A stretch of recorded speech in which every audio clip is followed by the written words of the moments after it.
Hi, I'm live. I guess it'd help if I hit the live button on the screen so that you can see me. So welcome back, everybody. So I just wanted to say thank you for showing up today and coming and joining me. If you haven't joined me on the first day, we did a training on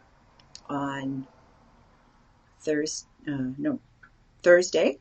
And it was a really interesting talk that we did. We talked about embodied pleasure, and I went so far as to even explain why we need to be embodied and why we need pleasure. And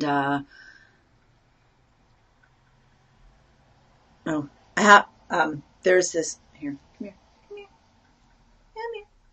So this is my little Ruby, and I just want to let you know that I have this cat, and she may be causing some ruckus in the room. So I just want to warn you, if I get a little distracted, it might be because of that. Okay.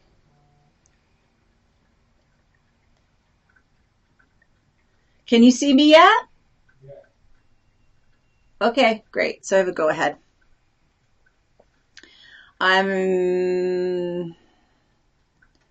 Just see if I can make this. All I see is a picture of my face, and I don't see myself. Okay.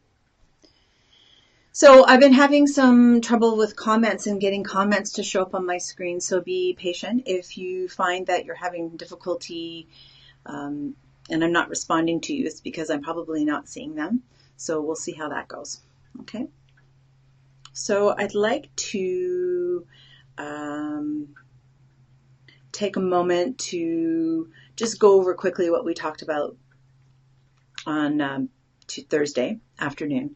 So we talked about pleasure and how we can have more pleasure in the body and actually really get connected to this body that we have so that the pleasure actually registers on the scale. Because if we're frozen or we don't practice at pleasure, the things that happen, what happens is that our body doesn't feel very receptive and open. So I talked about the four main things that we do. One is pleasure requires basically breath and connection to breath, because this in turn affects our nervous system and helps down-regulate our nervous system, because often we live like go, go, go, go, go, and our heart's beating 80 to 90 beats a minute, and we're like constantly on the high alert. And then when we want to have great sex, we can get to a place of receptivity by breathing slowly. So that was the first thing that we talked about. We also talked about sound and allowing sound to move and create vibration in the body. I talked about how when I hit the bowl, when I have my my sound bowls and I hit the bowl, and there's this sound that comes off of this bowl that is, activates and opens up the energy in the body. And it is in the sense that when I talk about this, I talk more about the chakras and how chakras are receptive to sound and how that can open it up. And this is something that we do in practices, and we do in my courses that I teach and in things that people learn when they work with me one-on-one. So that's two. So number three would be movement. It's pretty hard if your body can't move around and it doesn't have a lot of movement, then it's pretty hard to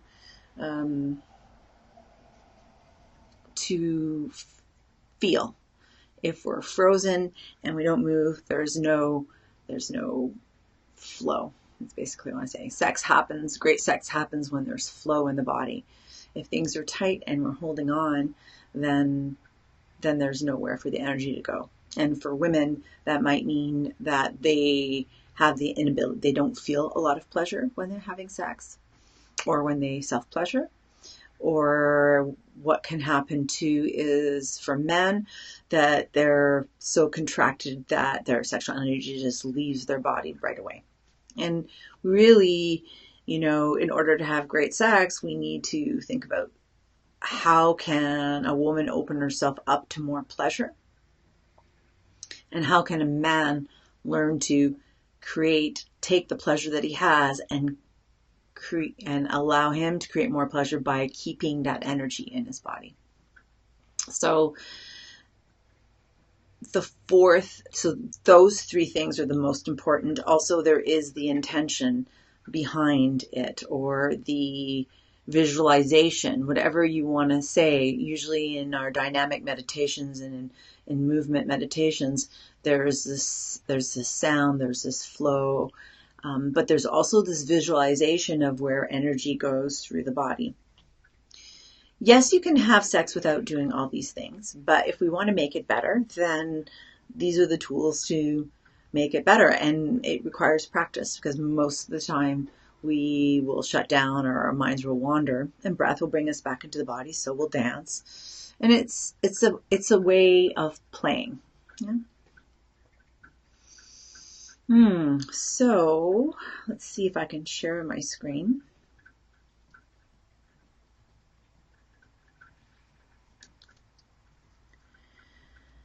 And source, share screen.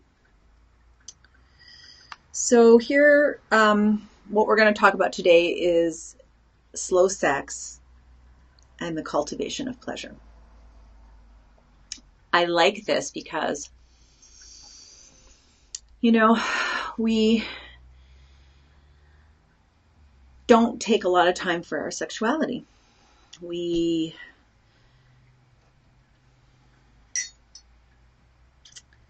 really feel like it should just happen. And then it really doesn't give us a chance to give our bodies a chance to catch up with what our mind wants. Yeah. And we're not machines. And we require a little more fine-tuning than that.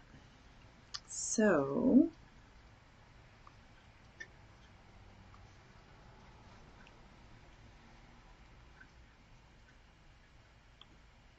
okay. And so what we'll discover, so the whole idea is we're going to learn, in order to have better sex and get what we want out of our sexual relationships, we need to learn how to communicate to increase intimacy. So this is really out there for the people who wrote to me. I had a questionnaire on my website, a survey, and I would say like about 65% of the people who wanted to improve their sex life, their number one thing was to increase intimacy in the relationship. But what is intimacy? What creates intimacy? How do you get that in your relationship? So that was like the first thing. And I think the way to get there is to slow down the pace a little bit.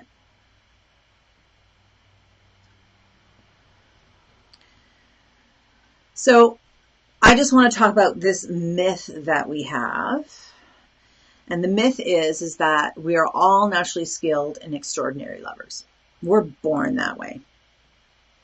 I don't know if we're really born that way. I think what ends up happening is that extraordinary, well, what's extraordinary? And how do you get there? So I think the first thing I would say is, let's see, look at my notes.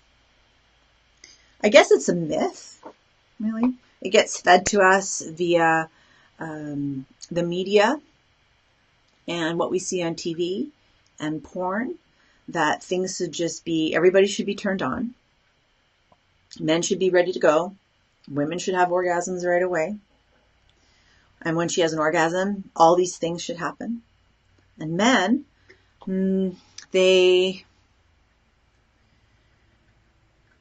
think that they should look a certain way, or I think it's for women too, but everyone should have sex a certain way.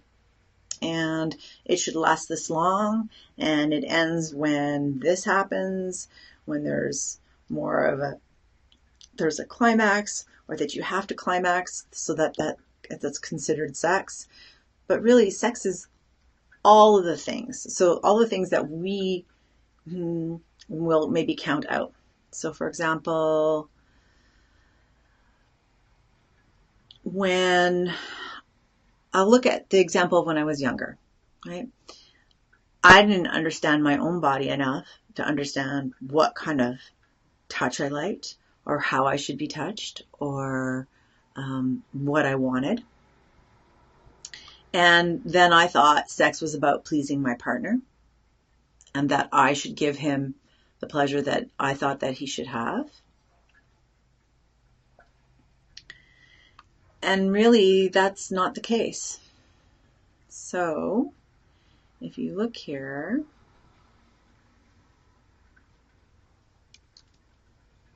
let's see. So these are the 4 things. So the first thing is, how do we turn on our partners? Like, do we turn on our partners, or are they responsible for their own turn on? That's the first thing. Because I feel that everyone is responsible for their own pleasure and for the cultivation of that in their own bodies. But we don't go there. I mean, we don't spend the time. And Friday or Thursday, I spoke about how pleasure required practice. So a pleasure practice was a really good benefit. So I'm just going to try to see if I can find my comments here and see if we can get this to work better, because it's not really working. So I can see what people are saying. Okay, comments. Where are the comments? Okay. Hi. So, okay, let's see here. No one outside this group can see the things said in chat. No one can see what's being said in the chat. And so that's for John. And then Alex said hi. Hi, Alex. Thank you for showing up. And okay, and then I got this comment from John. Where can sexual energy go? So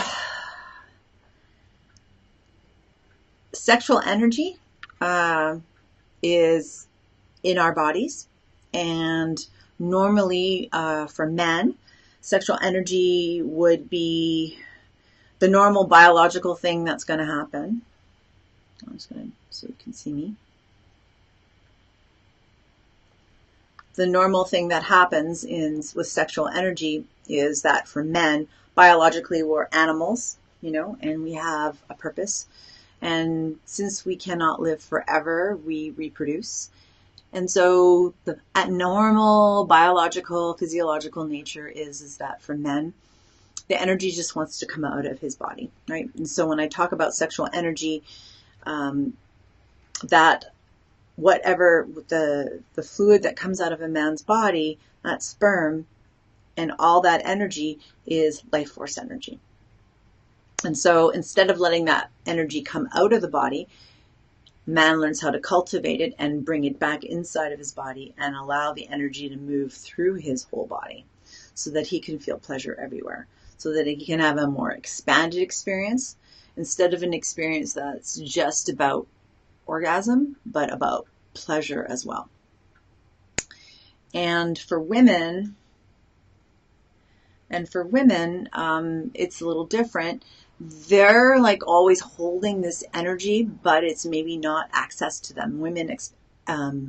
Women get sexual energy from their heart. It's their breast energy, their heart energy. And when that's cultivated, the sexual energy can run downwards towards the sex center. So we have opposite, great sexuality is about polarity. So at the beginning, when you have a relationship, polarity is like really strong, and it's like this push and pull. You're really different. You don't know each other very well. And then as you get to know each other and the more you become the same and the more time you spend together, the more same you become. And then the push and pull isn't the same anymore. It's not as exciting. It's not as gratifying. At the beginning, the first 3 to 6 months, it's the honeymoon phase in any relationship. And I think that nowadays with long distance relationships and stuff like that, and you only get to see each other, some people see each other, every couple months or a week, 1 week. I mean, in my relationship, when I was getting to know River, what happened is that he would travel for like a week or 10 days and then he'd come home. And it was always a honeymoon. It was like that for a couple of years. That's amazing. That really, you really get a lot from that. But what do you do when they come home full time, right? You have to renegotiate and change your relationship a little bit, or like learn to get to be with each other all the time. And then you get used to that. And then it starts to go, oh, it's different now. Now what do we do? And so I believe that we always have to up level our relationships, right? That our relationships are always fluid and in flow.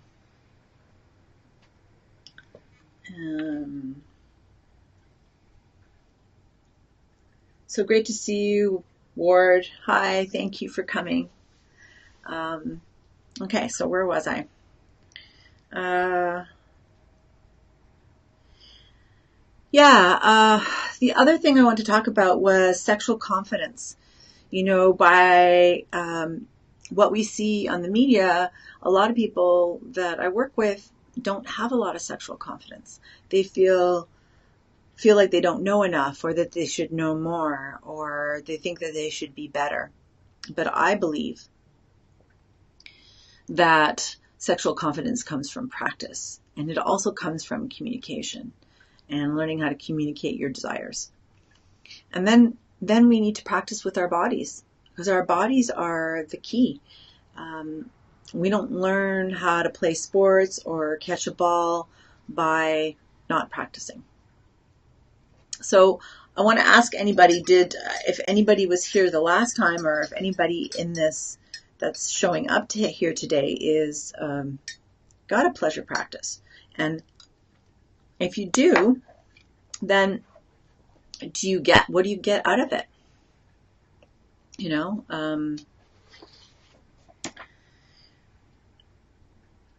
I think that we can learn a lot from that. So I always suggest people even keep notes about their pleasure practice, because then you can see the changes that have happened to you over a period of time. I think it's one of the first things that anyone that ever comes to see me, I ask them to do this practice. So I'm just going to have a sip of tea here.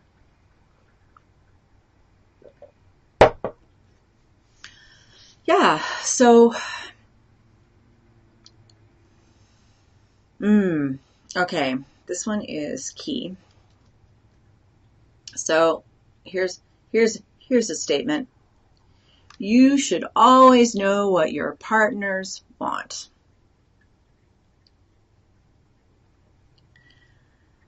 Yeah, I'm not so sure that that's really realistic. I mean,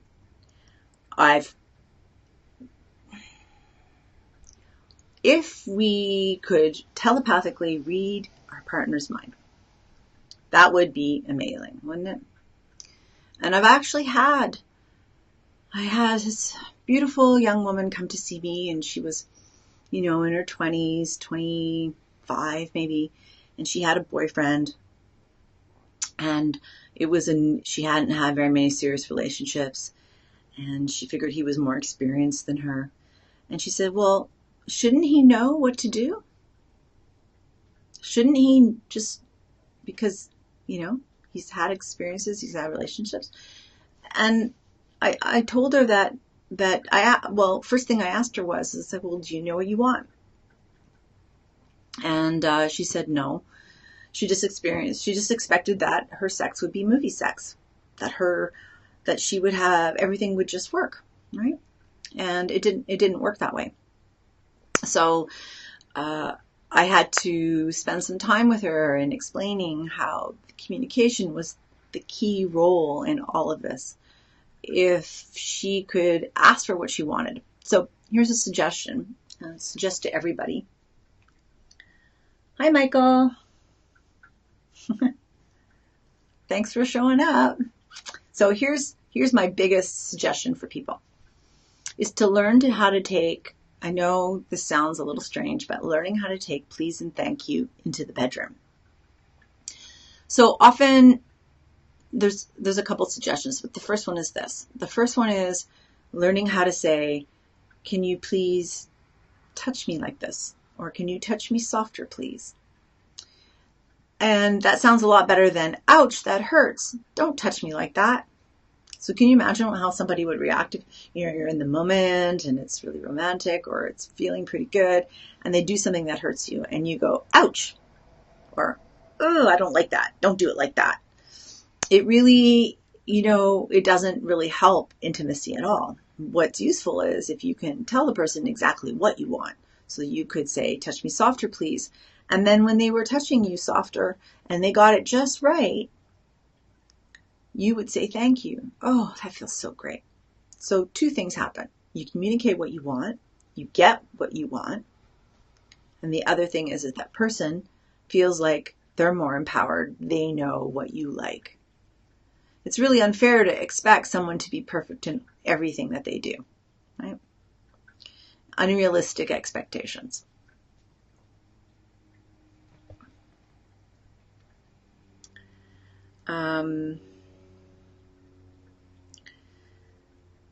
So understanding wants and desires is a really important thing. I think that those assumptions are dangerous, and any assumptions in any kind of relationship. Now, excuse me, I have a cat that's trying to go out of the window. Hey, come here. No. Okay. Live. So assumptions are just dangerous in any kind of relationship. A business relationship, a working relationship, a contractor, assumptions are like a way to make everything fail. Because how can you read and know what someone wants? And to be honest with you, if you've been married a long time, then what someone was like when you first met them and what they are now are two different things. And their bodies have changed, their minds have developed, their tastes have changed. They've been reading and they've been learning and they want new things. And so I always believe that learning how to communicate desires requires practice and taking chances. Yeah. So if we were to say the things, let's show the screen. So reading your partner's mind, making assumptions of what they want, and not communicating about your desires.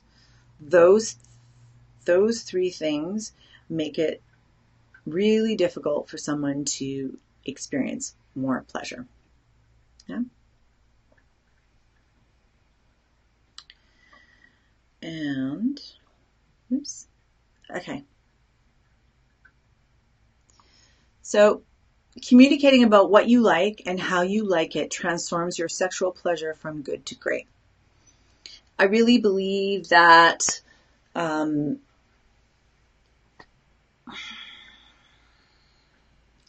we get a lot out of our relationships, and who wants to have just a good relationship? Good is like,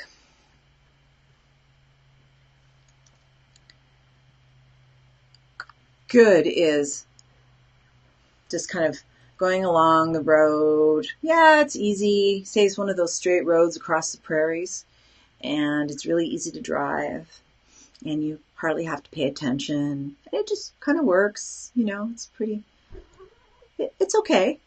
But after a while, that's really boring. Yeah. It's so boring that you're looking for this excitement. The next thing you want is you want some some hills and some ups and downs and some scenery, and that's kind of what we're like. That's what our sexuality is about, right? It's about developing and experiencing new things. We get bored, yeah. And so people search for excitement, and they search for excitement outside of themselves or outside of the relationship. And that's all fine and well. And to be honest with you, all kinds of relationships are good relationships if they've communicated and then there's boundaries and everybody's really clear and crystal about, why they're doing. That's a whole nother topic. I mean, a book that I read years and years ago called The Ethical Slut, and by Betty Dobson. And when I first started entertaining the idea that just a marriage that looked like this and this was the only way to go, it kind of transformed the way I thought about things. And I thought, oh, well, you can actually decide what your relationship's going to look like. You can talk about it and design it and create a new relationship. Wow. Okay. That's cool. So you don't have to leave the relationship you're in order to create a new relationship. That's really grown up. I mean, that's really powerful. And I think that's basically what the tantric practice is about, is creating relationships where people get a lot out of their relationships. That they're, of course, two are way more powerful than one person. And if they work together, they can use their relationship, their energy, their joint energy, their sexual energy when they make love to create a really great life for themselves and create success. No. Sorry. She's a kitten. So, now I lost my train of thought. Okay, relationships, creating the kinds of relationships you want. I think that's the key. And the key to all this is there is no manual. There's no how to. There are a lot of books out there, and nothing I teach is new. It's in all the books. But often we need someone to take us through from the beginning of filtering down what is it that I desire, what do I like, understanding, maybe processing some of the trauma, an unfolding of our sexuality. Sometimes we need help with that, but you can help yourself by taking something that you've read or some exercises that you've done and actually do them with your partner. And I think that alone can create a lot of transformation. Let's see. I am going to try to see if I can see more questions. Okay. Okay. So, how do you desire something you already have? Okay. Ooh, that's a big question. And another question was, I discovered that the release of sexual energy that I experienced is pleasure, not the energy yourself. Okay.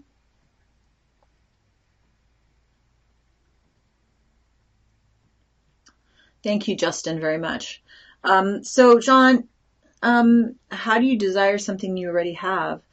I'm not sure if I understand that question. It sounds like, how do you desire something you already have in the sense of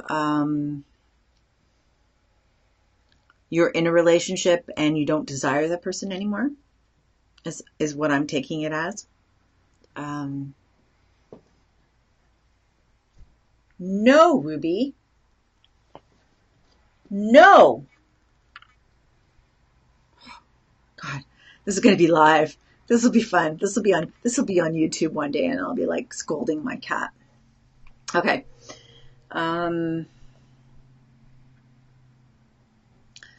So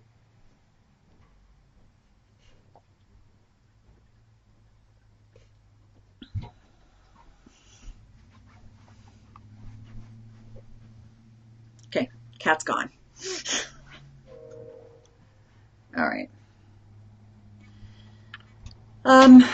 So what I want to talk about is communication then, um, at the beginning, yeah, it's easy and we even communicate a lot easier. But say you change and you want to talk about the changes you want, but you're afraid that if you talk about the things that you want and desire, that you may get judged. Or I often hear my partner's not open-minded a lot, or they don't want to have sex anymore, or they're they don't have a libido anymore. There's lots of things, desire comes from all kinds of places. But it requires cultivation. We actually have to practice that desire. So I teach that. I teach that in my workshops where people can actually take very simple things, very simple exercises and practices, and actually learn how to create desire in the relationship and in their own bodies. Because if you're not feeling it in your own body and you don't feel like having sex because, I don't know, you're not feeling well, your sex is really dependent upon your physical health, you've got a lot of stress, you spend too much time working, you take pharmaceutical drugs, like lots of pain, things like Excedrin and Aleve and muscle relaxants. I mean, that alone, like those types of things, the foods you eat, all those things are all intertwined in desire. So it's not just about the mental, it's about what's happening in your body. And to be honest with you, the body is this temple that, what if we could take this temple and make it the best ever? I mean, this is what we've got for this lifetime. And sex requires the body as kind of the channel to the divine, right? The body is the tool, the instrument. Sexual energy is the energy that is a catalyst to awakening us, awaken us to the divinity, who we are. Because in tantric practices, like in tantra, we talk about like to yoke. In yoga, it's like to take the masculine and the feminine and create a connection of that energy, the masculine and feminine. And I'm not talking about male, female. I'm talking about yin and yang, the yin and yang symbol. Well, if we're too much of one, too yang or too yin, and there's no balance, it's harder to live a really balanced life. All medicines, like Chinese medicine, acupuncture, is all based on creating this balance in the body. And in yoga, we create balance in the body through our breath, sound, and movement. But then we can even be more powerful because most yoga practices don't include sexual energy as a catalyst. And the first and second chakras are kind of like forgotten. The first three, actually, first, second, and third chakra, are completely disregarded. And we want to take everything from heart upward and be in this realm. But I believe that if we could, with the right intention, take that sexual energy and move it through the body, then what ends up happening is that you can create a completely different life. I'm just going to look at the comments here.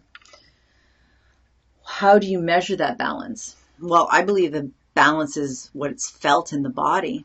Like if you look at your life, for example, if you're living a life and it's all about thinking and work and going and doing and being, just constantly going after things and chasing, then that's a very masculine oriented life. And that's really important. We need that. And then the feminine is more of that receptive, yielding, cooler, kind of waiting posture.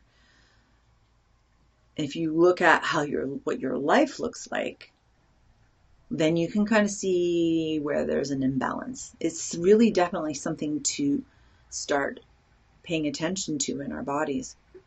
I find that when I have to spend a lot of time writing or preparing for this today, I get really in the masculine. It's like super difficult for me to be just in the masculine and creatively like, oh, what am I going to talk about?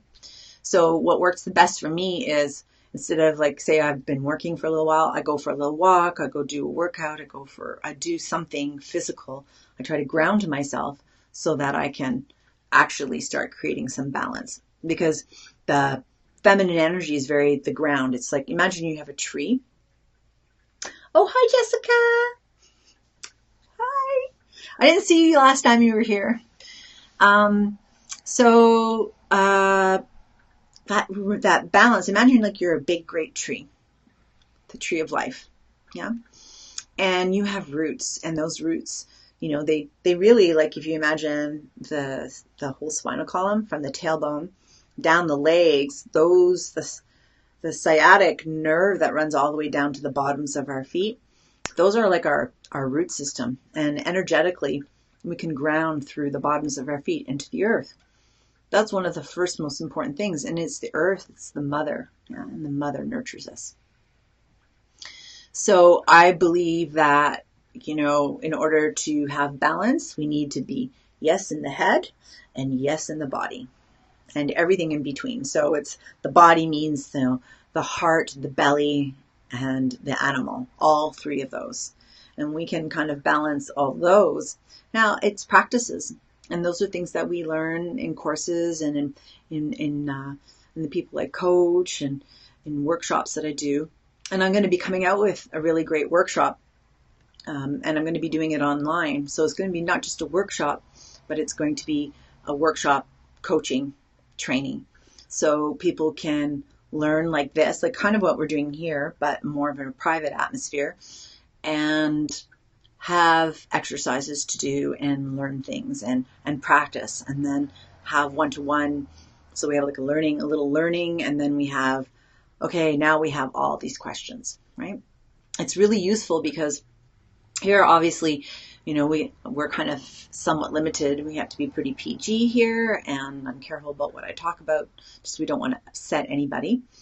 And unfortunately, this happens in these days and times. So we want to keep it, I want people to learn about this work, and I don't want it to get shut down, because we need people to be more connected to who they are in this world. We need to have more pleasure in this world, because, to be honest with you, there isn't a lot of that anymore. Pleasure is all outside of ourselves. Pleasure is, what do I look like? What do I have? How much money do I have? Not saying that all those things are bad. Those are all good. But if that's the only pleasures you have, then it's, pleasures, I believe pleasures are experiences, not things. Yeah. So, all right. Let's see here. There's a delay and a drag, so I'm just double checking my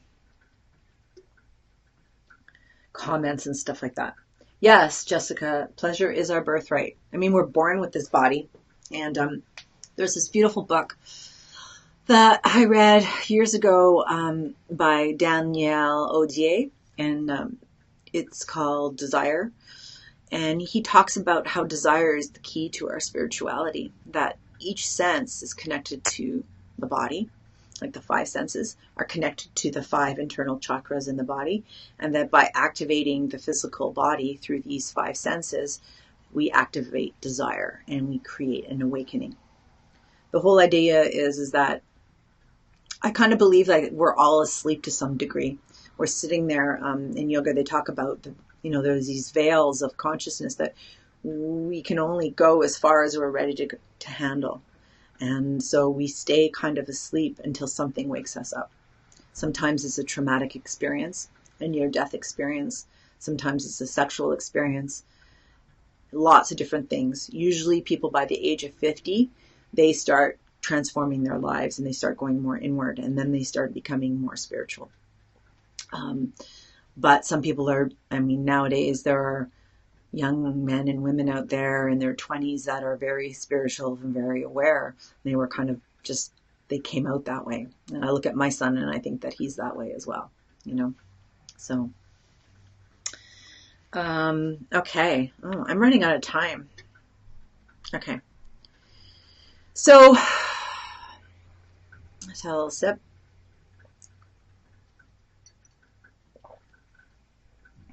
So,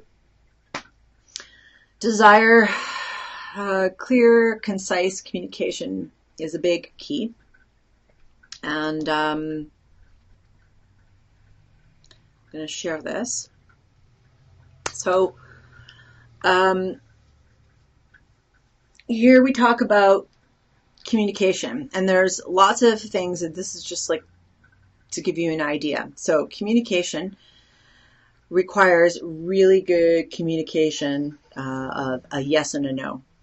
Most people aren't really good at saying no, or they're too good at saying yes. Yeah.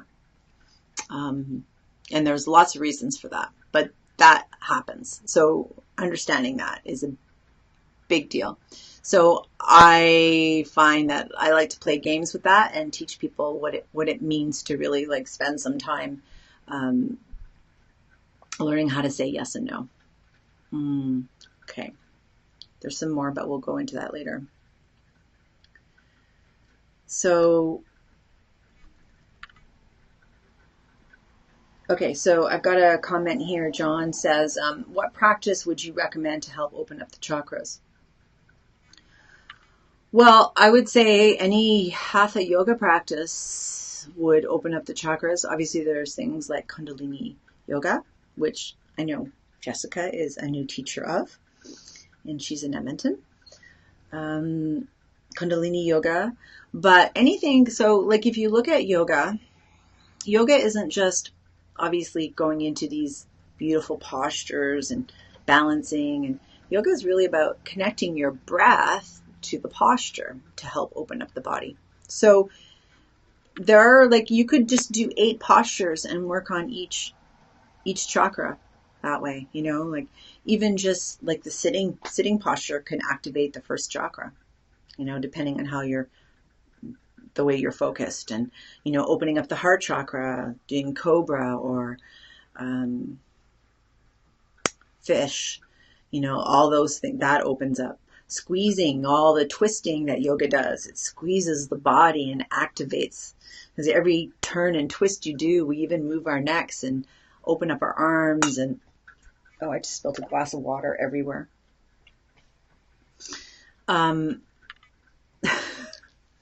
So here I am, I'm waving like crazy, like a crazy lady, and I've got water all over the floor. Anyways, no big deal. So what ends up happening is that we can open up the body by doing a yogic practice that also breathes into the energy, that area of the body that's opening up. Yeah. So it's the breath and it's the intention of what we're doing with our body.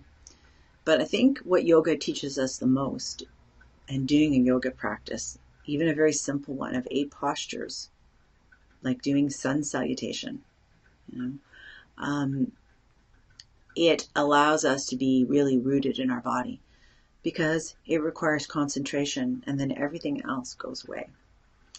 And that's what I found in my practice. There are breathwork practices that I teach and postures that I teach, but there are simple things that it doesn't have to be a big yoga practice, but it can be just creating a practice every day of like concentrating on one area of the body. So a suggestion is to actually, if you do self-pleasuring practice, you can use chakras. You can use a posture in your self-pleasuring practices, you know, or doing a bit of yoga before your self-pleasuring practice to make your body open and more receptive. Do I ever teach in Victoria? I don't know. John, if you want to have a group, if you can help me get a group together, I'd go there and teach. So if someone can help me organize it, I'd be happy to go there and teach and go over. I think I even have a place to stay there. So yeah. And there are good teachers in Victoria that I can recommend to people if you'd like. But definitely.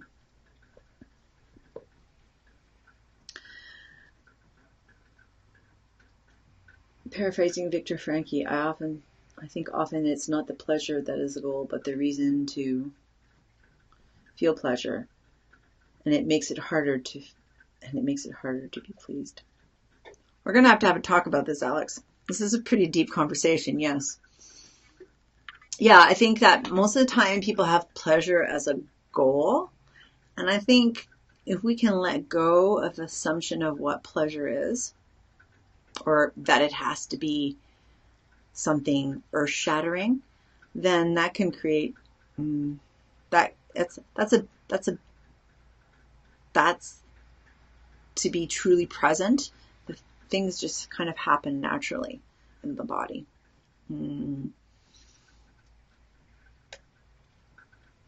So trying to have pleasure, like I remember,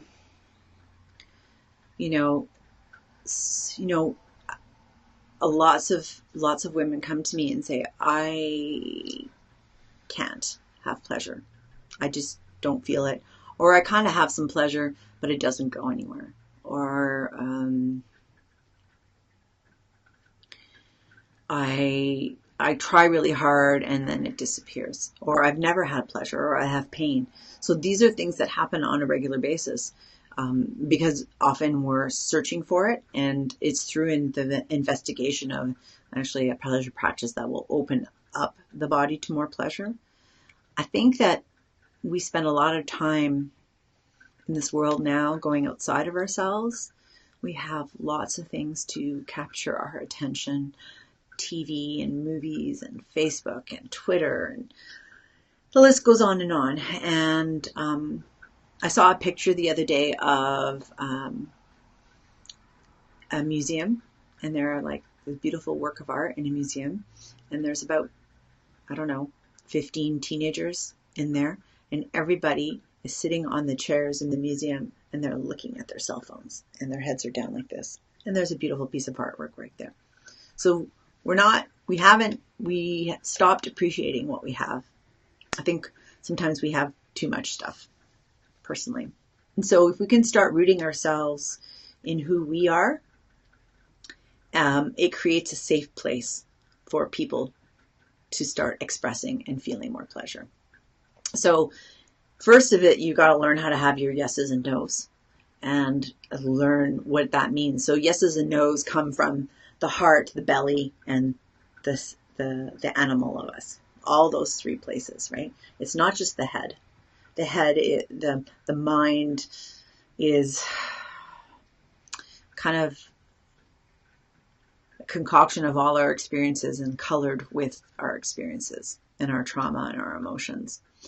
And we make decisions based on comfortability. If it feels comfortable, we don't like to rock the boat very much. And so people think that just like they can get somewhere by not trying very hard, and have a lot of pleasure or have better relationship requires work.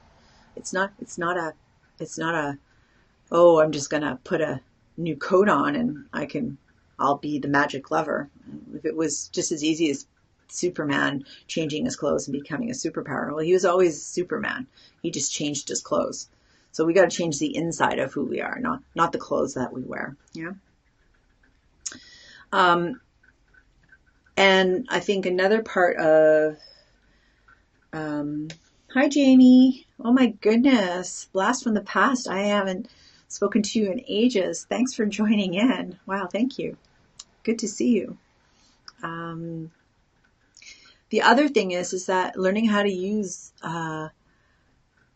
nonverbal communication a little more, like learning how to give with our touch in a way that's connected. So I really like this phrase, and I think Chester Maynard came up with this phrase, and it's called the resilient edge of resistance. This edge of resistance, and so you could equate that to the perfect touch. So just imagine that you were to just touch your own hand, and you were to touch it in a way, you just kind of slide your hand over it, really fast. And then, so you would experiment with different kinds of touch. You would slow it down a little bit, maybe or you would touch with a different part of your hand. What you want to do is find that touch that feels, you know how like animals will stay with you if you give them the perfect touch, pet them, and you're not petting them too hard, you're not petting them too soft, and they just stay with you. You start doing it the way they don't like and they just walk away. Well, humans don't do that, right? As human beings, people don't do that really. So learning how to be good at touch is a really powerful way of communication. And imagine that when we're touching, that we're not just touching from our hands and we're just kind of not being aware, but we're actually touching from our heart to our hands. There's a connection. And then there's an intention. And then, so there's that intention again that I talked about earlier. And then when we breathe, we're breathing and we're slowing down our touch even more. And then maybe we're sensing some sort of energy. But if we go really fast, it's pretty hard to notice what's going on. So what makes a great lover? I would say someone who can pay attention and respond accordingly. Right? That's what makes people good at business. Why would our sex life be any different? You're an accountant, you pay attention to the books, you pay attention to the numbers, you know what's happening. You make adjustments, right? I'm losing too much money. I'm making too much money and I better figure out what to do with it. And it's with sexual energy too. If there's not enough sexual energy, if we're not paying attention, how do we help our part? How do we have more? Well, I believe that like better sex, more like that. And for women, it requires that slowing down. Because female sexual energy, requires that she's in a safe place, that she feels connected. Now everyone's going to be a little different. Environment for some people is a really big deal. For me, it's a big deal. I don't want to have TV going. I want it to be comfortable. I don't want to be disturbed, those types of things. And because the way the female anatomy of arousal is that the feminine, she takes that time to build up sexual energy. And sexual energy isn't just this steady climb. Sexual energy has these peaks and valleys. Yeah. And it takes women approximately 30 minutes, maybe longer, to be fully ready for receiving more pleasure. The more pleasure she has is directly related to how safe she feels and how much communication there is going on. Yeah. So there are lots of different ways to create more connection, but one of the famous ways I think that almost everybody's ever seen is, soul gazing or eye gazing, where you actually spend some time looking at the person that you're connecting to, and that you breathe with them, and you look at them like they're the god or goddess, and that's the most divine being you've ever seen, because they are. Inside of them, who they are, their true essence is a divine being. We all are. And most of us have a lot of self-talk about that. We are all perfect. And if we can just feel that perfection of who we are, then our life starts to change dramatically. And that's why we do yoga. I'm just going to see if there's any more comments.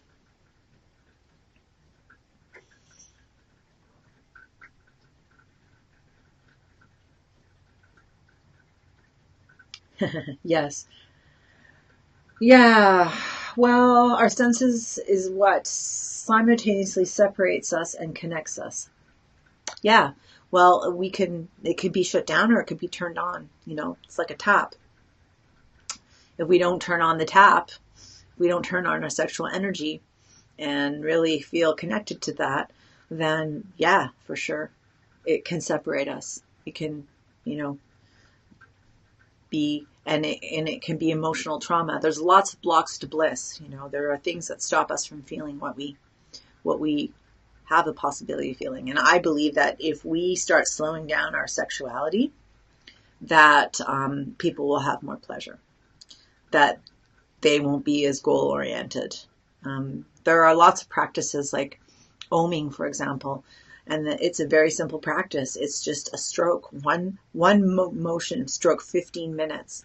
Now that is a slow practice. That's one place on the body. Yeah. And I believe orgasmic energy is present in everywhere in our body. And, but we need to learn how to access it. Women love to be seen. Yeah, definitely. Like if a woman is seen and heard, like if she's felt she's being seen and heard, then she opens up, right? But often we're so busy in our lives. Sometimes we don't even see ourselves. Okay. We're getting close to an hour. So I kind of want to leave it at that. That feels really good for me. I'd like to hear about, later on, like if you come and listen to this later on, please write down some questions and some comments. That would be awesome.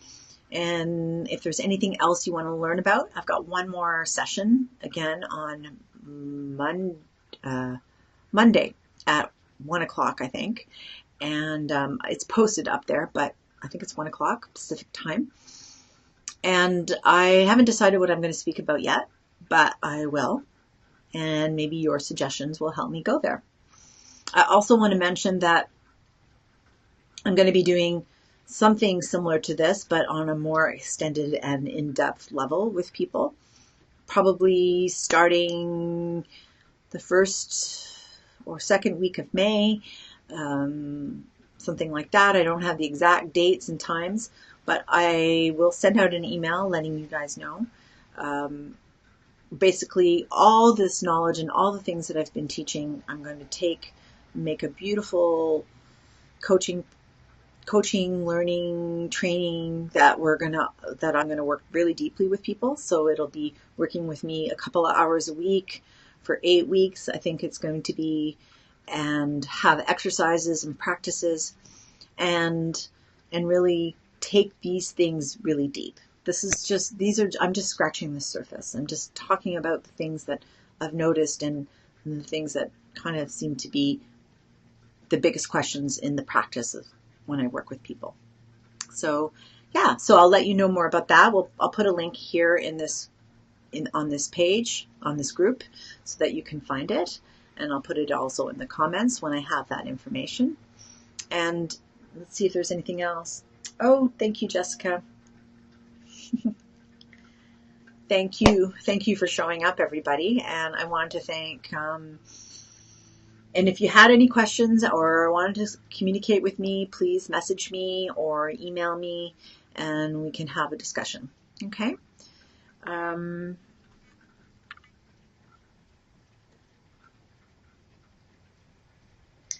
When sending your experiences of exercises like pleasure journal, is that in your email? Oh, well, yeah, I don't understand 100% what you're asking.